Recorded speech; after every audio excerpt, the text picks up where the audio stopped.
की हत्या के मामले में मुकदमे में गैंगरेप की धारा बढ़ा दी गई है। यहाँ पर महिलाओं के साथ गैंगरेप भी किया गया था और सिख शादी की पोस्टमार्टम रिपोर्ट में गैंगरेप की पुष्टि नहीं हुई थी। गैंगरेप का मामला पुलिस ने छुपा रखा था। प्रयागराज पुलिस की एक और यहाँ पर कारस्तानी वेजाइनल स्वाब की रिपोर्ट में रेप की पुष्टि। यहाँ पर पहले पुलिस इस पूरे मामले को टालती रही कि रेप नहीं किया गया और उसके बाद इस मामले की सच्चाई वेजाइनल स्वाब रिपोर्ट में सामने आई है। पुलिस ने खुलासा कर 7 लोगों को जेल भेजा है। थरवई के केवराजपुर का मामला बताया जा रहा और इस पूरे मामले में देखिए अब आगे 7 लोगों की जिनकी गिरफ्तारी हुई, उसके बाद अभी भी 6 लोग हैं जिनकी गिरफ्तारी को लेकर यहां पर अभी भी टीमें लगी हुई हैं।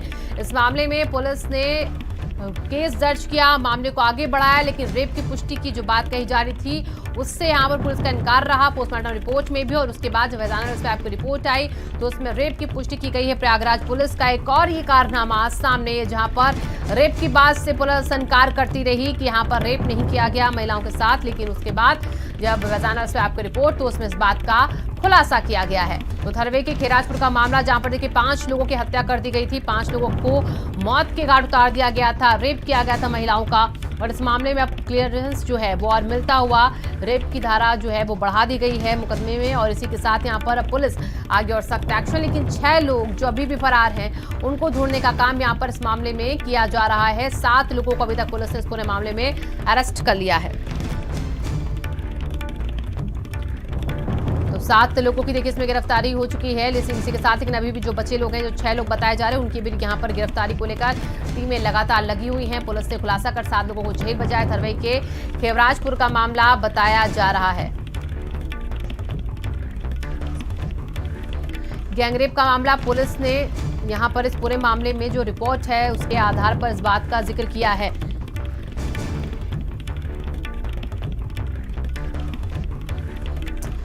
क्योंकि परिवार के 5 लोगों की हत्या करने के मामले में मुकदमे में गैंगरेप की धारा को बढ़ा दिया गया है। गैंगरेप की बात जो है इस पूरे मामले में कही गई है, इसकी क्लियरेंस जो है वो मिल चुकी है पुलिस को। वेजाइनल स्वाब रिपोर्ट में यहाँ पर ये दावा मजबूत कि यहाँ पर रेप हुआ था, गैंगरेप किया गया था वेजाइनल स्वाब की रिपोर्ट में और इसी के चलते मुकदमे में गैंगरेप की धारा को बढ़ाया जा चुका है। प्रयागराज से बड़ी खबर देखिए आप तक पहुंचा रहे हैं जहां पर 5 लोगों की हत्या के मामले में पुलिस कर रही है अभी और छानबीन। थरवई केवराजपुर का मामला बताया जा रहा।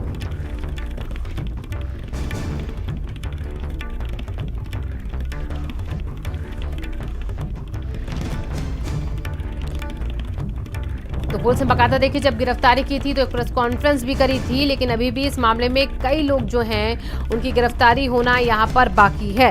7 लोगों की गिरफ्तारी, लेकिन 6 लोग अभी भी फरार हैं, उनकी भी गिरफ्तारी को लेकर यहाँ पर लगातार दबिश जो है वो दी जा रही है इस पूरे मामले में और पुलिस ने खुलासा कर 7 लोगों को भेजा है जेल।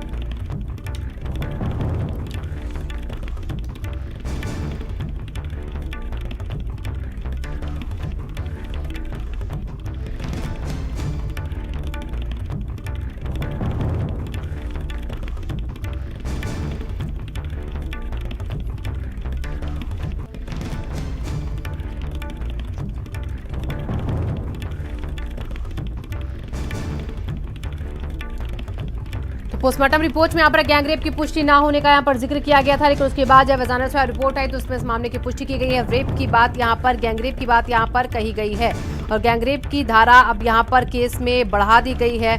इसी के साथ साथ यहाँ पर एक ही परिवार के 5 लोगों का यहाँ पर जिस तरीके से नरसंहार, जिस तरीके से हत्या की गई थी उस पूरे मामले में पुलिस यहाँ पर बैकफुट पर थी। लगातार प्रयागराज में देखिए हत्याएं की जो घटनाएं हैं, जो इस तरह की घटना है वो लगातार सामने आ रही, जिसके बाद सवालों के घेरे में वहां की पुलिस, लेकिन उसके बाद इस पूरे मामले में तत्परता दिखाते हुए 7 लोगों की गिरफ्तारी और उसके बाद अभी भी यहां पर 6 लोगों की गिरफ्तारी का इंतजार है। लेकिन वेजाइनल स्वाब में ये क्लियर हो चुका है कि गैंगरेप किया गया था।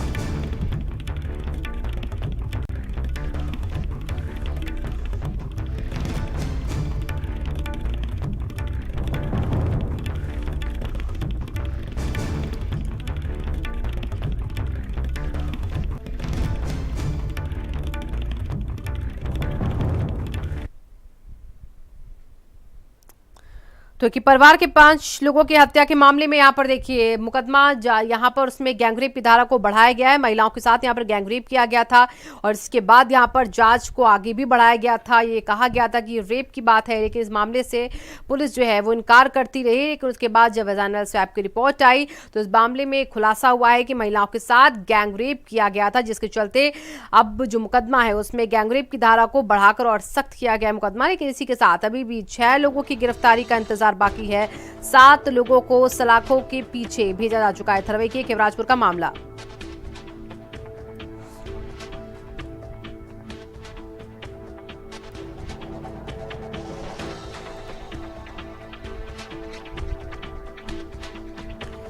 तो महिलाओं के साथ गैंगरेप का ये मामला, इस मामले में हत्या और उसके बाद गैंगरेप की बात यहाँ पर लगातार कही गई है। फिलहाल देखिए प्रयागराज में जिस तरीके से पुलिस जो है वो कार्यशील है, जिस तरीके से काम कर रही है, उस पर सवाल खड़े किए जा रहे बार बार। जिस तरीके से वहाँ पर हत्याओं की घटनाओं को अंजाम दिया जाता है, उसके बाद सवालों के घेरे में प्रयागराज की ये पुलिस है। और एक और ऐसा ही मामला ये थरवई के केवराजपुर का, जहाँ पर 5 लोगों की हत्या की गई थी और उसके बाद तक इस पूरे मामले में गैंगरेप का जिक्र होता रहा। लेकिन पोस्टमार्टम रिपोर्ट का जिसका इंतजार सभी को था, कहा गया तो उसमें सारी बात जो है स्पष्ट हो जाएगी। परिवार के लोग बार बार ही कह रहे थे कि पहले गैंगरेप किया गया है और उसके बाद यहाँ पर हत्या की गई, लेकिन इस बात से पुलिस का इनकार रहा था। उसके बाद अब जाकर पुलिस जब इस पूरे मामले को देख रही है, वेजाइनल स्वैब की रिपोर्ट आई है, तो उसमें इस बात की पुष्टि की गई है कि महिलाओं के साथ गैंगरेप हुआ था।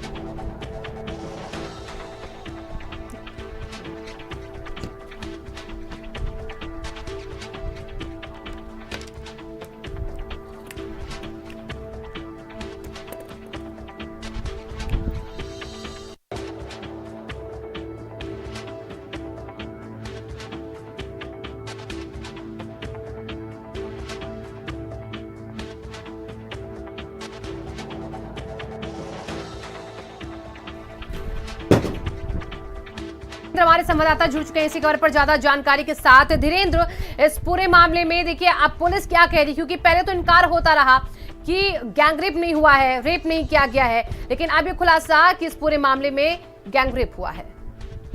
जी बिल्कुल, ये थरवई के केवराजपुर का मामला है। 23 अप्रैल को एक ही परिवार के 5 लोगों की निर्मम हत्या कर दी जाती है और वहां पर जो महिलाएं हैं उनके कपड़े यस्त व्यस्त पाए जाते हैं।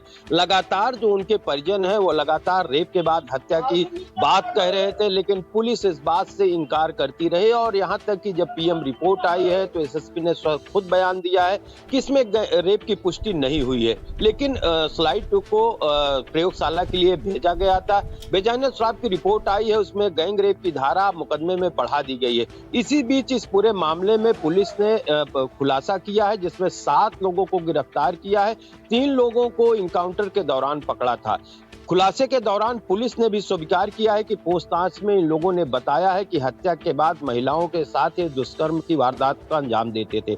इसी तरह गोहरी में फाफामऊ इलाके का जो गोहरी गांव है उसमें भी एक ही परिवार के 4 लोगों की निर्मम हत्या की गई थी, जिसमें से एक लड़की के साथ रेप की भी आशंका जताई गई थी। उसमें रेप की पुष्टि भी हुई थी। इस तरह जो गंगापार इलाके में जो भी सामूहिक हत्याएं होती हैं, जो उसमें ज्यादातर पुलिस ने पूछताछ में जो गैंग पकड़ा गया उनसे बताया है कि उस घर को ये लोग निशाना बनाते हैं कि जिस घर में महिलाओं की संख्या ज्यादा हो।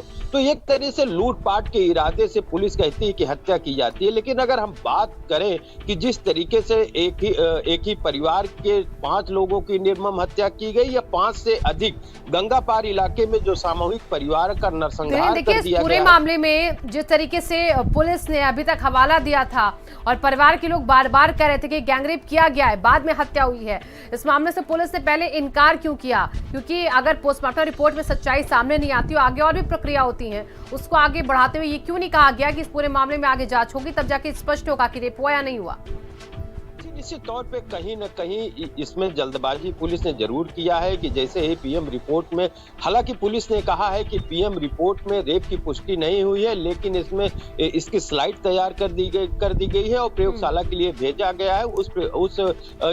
उसकी रिपोर्ट है, उसका इंतजार है। अब रिपोर्ट आ गई है, रिपोर्ट के आधार पे ही गैंग रेप की धारा इस पूरे मुकदमे में बढ़ा दी गई। लेकिन जिस तरीके से गंगापार इलाके में सामूहिक हत्या हुई है, लगातार महिलाओं के साथ रेप के बाद हत्या की गई है, अब पुलिस की गहरी नींद टूटी है और सारे जो सामूहिक हत्याकांड हुए हैं उसमें जो भी आरोपी जेल में बंद हैं उनका डीएनए टेस्ट कराने की तैयारी में है। जी ठीक है, बिल्कुल। देखिए यहाँ पर धीरेन्द्र, डीएनए टेस्ट भी कराया जाएगा जो जेल में बंद है, लेकिन जेल के बाहर जो है उनको कब तक पकड़ेगी पुलिस, ये भी तो बड़ा सवाल है। इसके बाद भी पुलिस क्या कर रही है, इतने दिन बीत चुके हैं, जो फरार हैं वो कब तक गिरफ्तार होंगे, इसको लेकर क्या कह रही है पुलिस?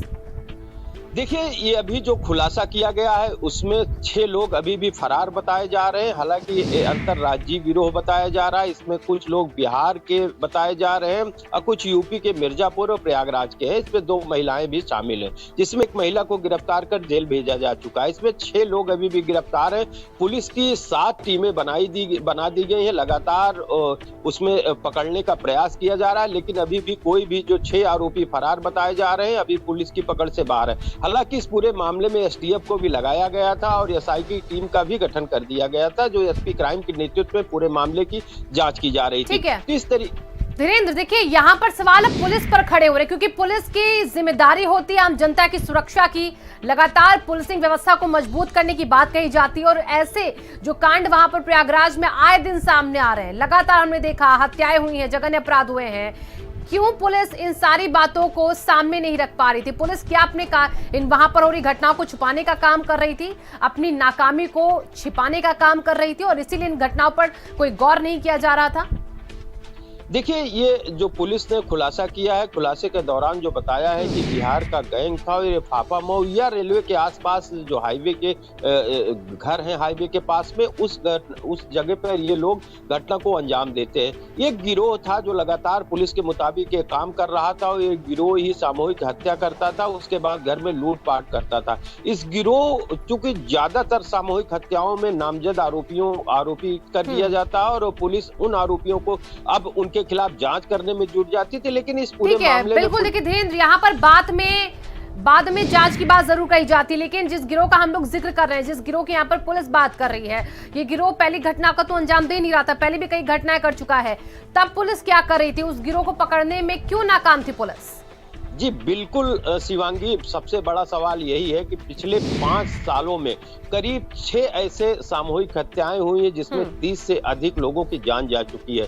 तो पुलिस आखिर इस गिरोह के सदस्यों को लगातार ये आपराधिक वारदात कर रहे थे और ये घूम रहे थे खुलेआम, इनको पुलिस क्यों नहीं पकड़ पाई? निश्चित तौर पे एक बड़ा सवाल जरूर है। लेकिन इस पूरे मामले में जब सामूहिक 2 हत्याकांड हुए थे, चाहे वो गोहरी का रहा हो फाफामऊ इलाके के, चाहे थरवई के खेवराजपुर का, 2 सामूहिक हत्याकांड का खुलासा करके पुलिस अपनी पीठ जरूर थपथपा रही है, लेकिन कई ऐसे अनसुलझे सवाल हैं जिसका जवाब पुलिस के पास भी नहीं है। अगर ये गिरोह है लूटपाट के इरादे से घर में घुसता है तो आखिर सामूहिक हत्या क्यों कर देता है? जो मासूम बच्चियां हैं उनको भी मौत के घाट उतारा जाता है और सबसे बड़ा सवाल है कि महिलाओं के साथ दरिंदगी भी की जाती है। तो अगर लूटपाट के इरादे से कोई भी गिरोह घर में घुसता है तो लूटपाट करता है, विरोध करने पे उसकी हत्या की जाती है, लेकिन पूरे परिवार को भी साफ कर दिया जाता है। खास करके महिलाओं के साथ दुष्कर्म किया जाता है, जो अबोध बच्ची हैं उनकी भी हत्या कर दी जाती है, मौत के घाट उनको उतार दिया जाता है। तो कई ऐसे सवाल हैं, लेकिन पुलिस सवाल का जवाब बताती है कि ये लोग केवल सातिर किस्म के हैं और ये बंजारे गिरोह से भी ताल्लुक रखते हैं, यही लोग इस घटना को अंजाम दे रहे हैं। जी बिल्कुल धीरेन्द्र, और देखिए यहाँ पर सवाल इस बात पर भी पुलिस के खड़े होते हैं, क्योंकि जिस तरीके से सीएम योगी सख्त है, जिस तरीके से हमने देखा पिछले कुछ दिनों पहले वो तमाम पुलिस अधिकारियों के साथ, डीएम के साथ, जिला प्रशासन के साथ, सबके साथ वो बकायदा वीडियो कॉन्फ्रेंस करते हैं, बैठकें करते हैं, निर्देशित करते हैं कि काम को और दुरुस्त करें अपने। यहाँ पर जनता का जिम्मा, उनकी सुरक्षा का पुलिस के कंधों पर, उसको निभाएं, लेकिन उसके बाद भी हिला हवाली पुलिस की तरफ से की जाती रहती है ऐसे कांडों में। जी बिल्कुल, अगर हम फाफामऊ के गोहरी की घटना की बात करें तो एक ही परिवार के 4 लोगों की सामूहिक हत्या हो जाती है। इस पूरे मामले में 3 बार पुलिस आरोपियों को पकड़ती है, सामने लाती है, मीडिया के सामने अपनी पीठ थपथपाती है कि अस्थायी में इस पूरे मामले में हत्या को अंजाम दिया जा आशंका है। उसमें कई लोगों को जेल भी भेजा जा चुका है। कॉल डिटेल के आधार पर जो लड़की के साथ रेप हुई है, उसकी हत्या की गई है, उसके कॉल डिटेल के आधार पर जिन लोगों ने उनसे बात किया है उनको भी सलाखों के पीछे कर देते हैं। लेकिन उसके बाद फिर इस पूरे मामले में नया खुलासा हो जाता है कि ये गैंग है और इस गैंग ने ही गोहरी हत्याकांड यानी फाफामऊ में जो सामूहिक हत्या होती है उसमें इस गैंग का हाथ रहता है। तो आखिर जो इसके पहले जो जेल में बंद है, क्या वो निर्दोष हैं या वो हत्यारे हैं या ये हत्यारे? इस सब पे कई अनसुलझे ऐसे प्रश्न हैं जिनका जवाब अब पुलिस के पास भी नहीं है। जी बिल्कुल धीरेन्द्र, यहाँ पर देखिए दावे लाख किए जाते रहे पुलिस की तरफ से, लेकिन जिस तरीके से जनता के साथ यहाँ पर उनकी सुरक्षा के साथ खिलवाड़ हो रहा है, उसके बाद पुलिस पर सवाल तमाम उठने शुरू हो गए। ऐसे में वहां की जनता भी भयभीत रहेगी अगर ऐसे ही काम होते रहे। अभी वहां पर क्या पुलिस ने कोई इनपुट दिया है कि जिस तरीके से ये गैंग का खुलासा हुआ है, क्या कोई और गैंग भी वहां पर ऐसे सक्रिय हो, क्योंकि आगे भी अगर ऐसी घटनाएं हुई तो उसके बाद भी सवाल खड़े होंगे। देखिए, अगर हम पुलिस के दावे की बात करें तो पुलिस कैमरे के सामने तो बड़ी बड़ी बात करती है कि ये ऐसा को नहीं है, या जितने भी लोग हैं वो सुरक्षित हैं, जो भी आरोपी हैं उनको कतई बख्शा नहीं जाएगा, कड़ी से कड़ी, कठोर से कठोर कार्रवाई होगी। लेकिन अगर हम पिछले 5 सालों की बात करें तो गंगा पार का इलाका हो चाहे जमुना पार का इलाका हो, लगातार जो हत्याएं हो रही है, या सबसे बड़ी बात जो सामूहिक हत्याएं हो रही हैं, उसमें पुलिस आखिर लगाम क्यों नहीं लगा पाई। अगर ये गिरोह काम कर रहे थे, तमाम ऐसी टीमें गठित कर दी जाती, एक हत्या के बाद एक ही हत्या में कई टीमें काम करने लगती हैं, लेकिन एक सामूहिक हत्या होती है और लगातार 5 सालों में एक के बाद 6 ऐसे वारदातें हो जाती हैं और पुलिस की टीमें केवल लकीर पीटती रह जाती हैं। लेकिन जब जिस तरीके से ये गिरोह पकड़ा गया है, पुलिस दावा जरूर कर रही है, लेकिन इस 2 जो खुलासे किए हैं उसमें कई ऐसे प्रश्न हैं जिसका जवाब पुलिस भी नहीं दे पा रही है कि आखिर ये गिरोह इतने दिनों से 5 सालों से, चाहे गंगा पार का इलाका रहा हो चाहे जमुना पार का इलाका रहा हो, वहां पर जाके आपराधिक वारदात के अंजाम दे रही थी, तो आखिर ये पकड़े क्यों नहीं गए, अब पकड़ में कैसे आ गए। तो अब निश्चित तौर पे अगर ये गिरोह ही इन सामूहिक हत्याओं का जिम्मेदार है तो इतने दिनों तक ये हत्या कर रहा था, पुलिस क्या कर रही थी, ये बड़ा सवाल जरूर है शिवांगी। बिल्कुल धीरेन्द्र, यहाँ पर देखिए लगातार सवाल जो है वो खड़े हो रहे हैं इस घटना के बाद से, जिस तरीके से हाल ही में घटना हुई है। लेकिन सवाल ये भी है कि 5 साल तक कानून व्यवस्था की दुहाई दी जाती रही, पुलिसिंग व्यवस्था मजबूत दुरुस्त से ये कहा जाता रहा, लेकिन अपराध भी फलता फूलता रहा प्रयागराज में, फिर ये कैसे मुमकिन हो पाया? जी बिल्कुल, जिस तरीके से अगर हम पिछले महीने की ही बात करें तो लगातार आपराधिक घटनाएं हो रही थी, खास करके लगातार हत्याएं हो रही थी, चाहे वो सामूहिक हत्या रही हो या डबल मर्डर रहा हो या मर्डर रहा हो। लेकिन लगातार पुलिस ये दावा कर रही है कि जो आपराधिक वारदातें हो रही है उसका खुलासा भी किया जा रहा है, जो भी आरोपी हैं उनको सलाखों के पीछे पहुंचाया जा रहा है। कानून व्यवस्था चुस्त दुरुस्त करने के लिए जो यहाँ पर वर्तमान एसएसपी हैं वो लगातार यहाँ पर सस्पेंड करने की कार्रवाई, निलंबित करने की कार्रवाई और उनको लाइन हाजिर जो अनुशासनहीनता कर रहे हैं, ये जो कार्य में लापरवाही कर रहे हैं, उन पुलिसकर्मियों पे लगातार कार्रवाई भी की जा रही है। ठीक है धीरेन्द्र, नजर बना के इस खबर पर बहुत बहुत शुक्रिया। फिलहाल तमाम